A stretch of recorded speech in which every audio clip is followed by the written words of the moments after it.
Assalamualaikum warahmatullahi wabarakatuh.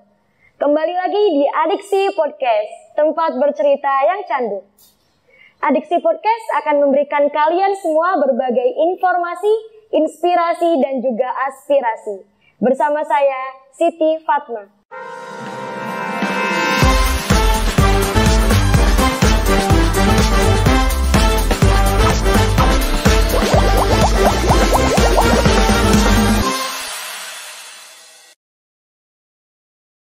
Di Adiksi Podcast kali ini kita kedatangan bintang tamu yang sangat spesial, yaitu Ketua Badan Pengurus Lazismu Kabupaten Cirebon, yaitu Bapak Hafid Sefriadi. Assalamualaikum Bapak. Waalaikumsalam warahmatullahi wabarakatuh.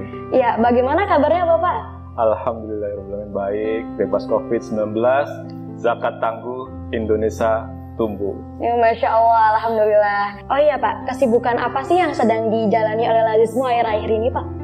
Ya, alhamdulillah kita beberapa hari ke depan kita akan kedatangan hari yang istimewa atau bulan yang istimewa, itu bulan Ramadan ya.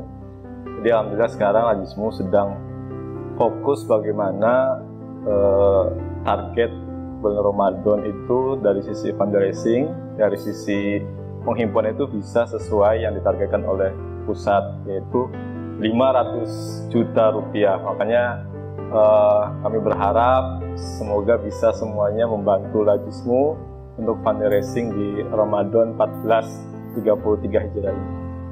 Amin, semoga semuanya dapat membantu ya Pak, membantu Lazismu. Kalau dari Bapak sendiri, gimana sih Pak rasanya diundang ke acara Adiksi Podcast kali ini? Ya, rasanya gimana ya? Ya sebenarnya sangat bangga sekali ya, karena ini kan mungkin podcast pertama yang ada di salah satu sekolah Muhammadiyah lah. Apalagi nih sepertinya SMK Farmasi itu mau bermetaformosis apa gitu ya bahasanya, itu menjadi farmasi multimedia kali gitu kan.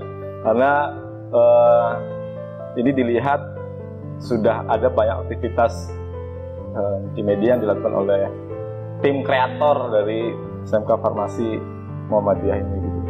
Ya, sambutannya sangat baik dan sangat positif sekali. Semoga ini bukan pertemuan yang pertama untuk Lazismu gitu ya. Ya, baik Bapak. Bapak sendiri sudah menjadi pengurus Lazismu itu kira-kira berapa lama ya Pak?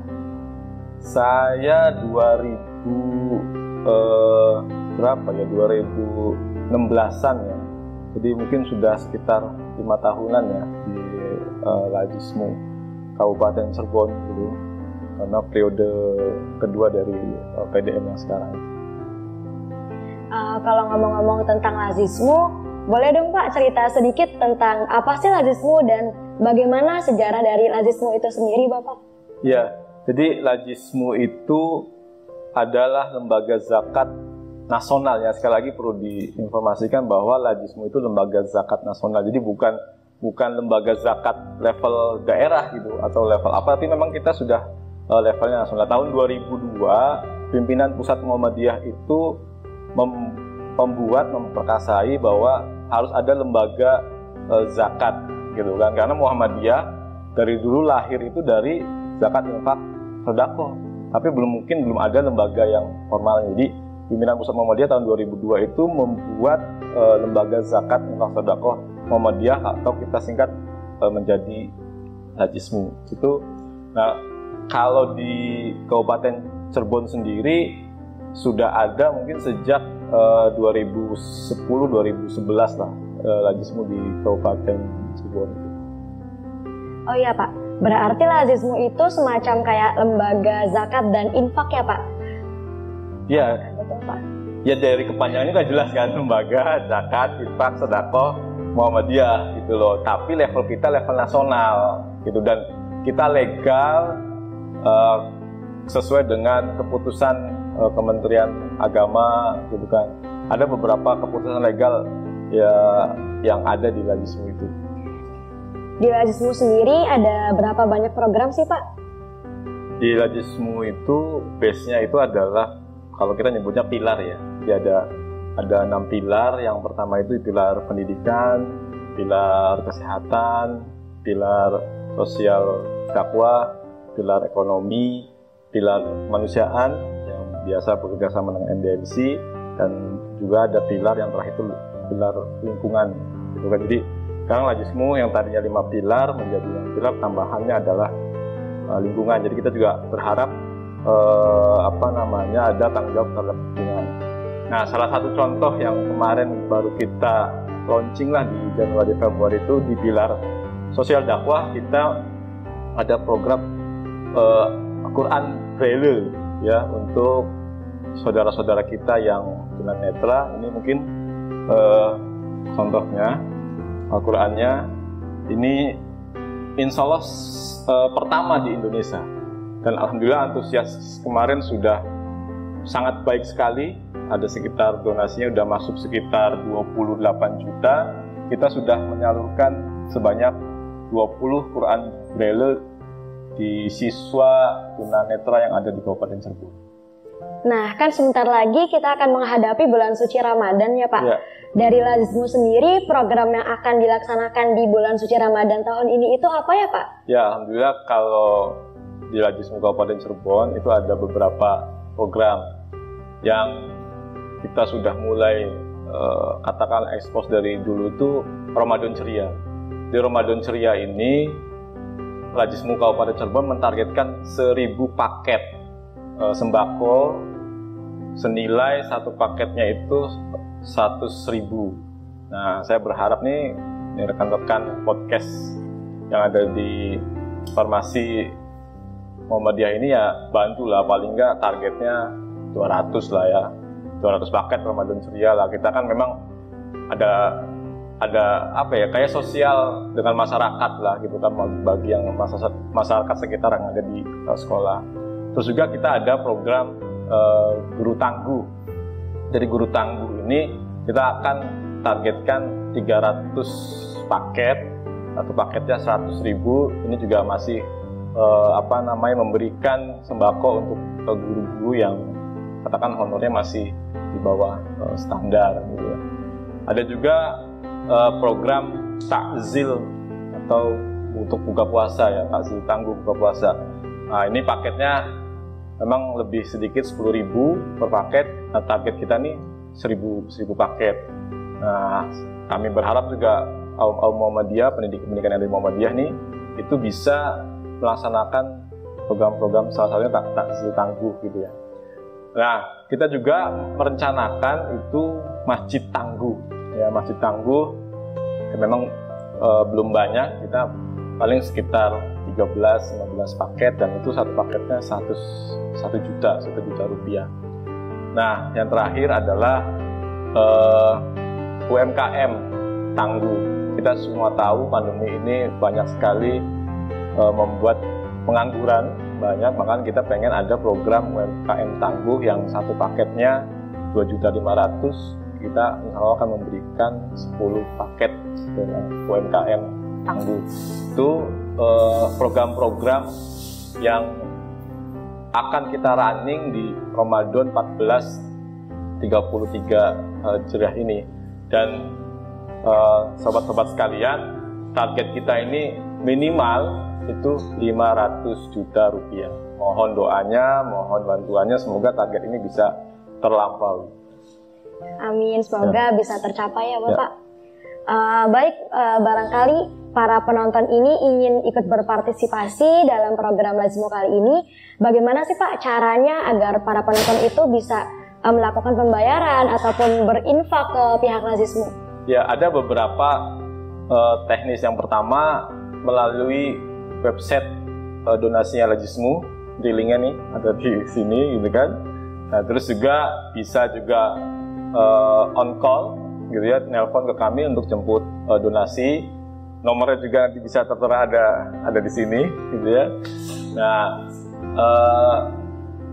paling itulah ini juga ada beberapa nomor rekening ya yang bisa ditransfer untuk para muzaki, munfik, untuk para donasi lain. Oh iya, gini, Fatma sendiri tahu nggak di mana sih kantor Lajismu Kabupaten Cirebon? Ya, Fatma tahu Pak, di Jalan Tuparef nomor 70, sebelah Tokomu dan sebelah Masjid Tajaswan. Wah, ini up to date nih, remaja yang milenial ya. Jadi pada sobat sekalian yang ingin juga menyampaikan zakat infak sedekah secara langsung, itu bisa datang saja ke kantor kami tadi di Jalan Tuparef nomor 70. Iya Pak, Fatma sendiri kan aktif ya Pak dalam organisasi IPM. Bagaimana cara IPM untuk mensukseskan program Lazismu Kabupaten Cirebon ini di bulan Ramadan? Ya, terima kasih. Ini menarik pertanyaannya. Jadi saya sih mengusulkan yang pertama PR IPM ya, kalau di sekolah itu adalah melakukan pendataan atau assessment pada fakir miskin duafa yang ada di sekitar sekolahan. Kenapa? Supaya kedepannya kita punya data yang real, punya data yang jelas berapa sih kaum duafa itu, yatim piatu itu yang ada di kelurahan, palingnya kelurahan atau desa di sekolah ini, gitu loh.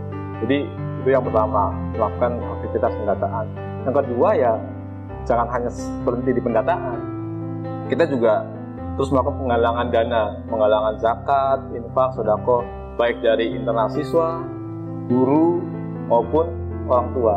Ya, jadi ini Ramadan sekarang dimaksimalkan gitu kan.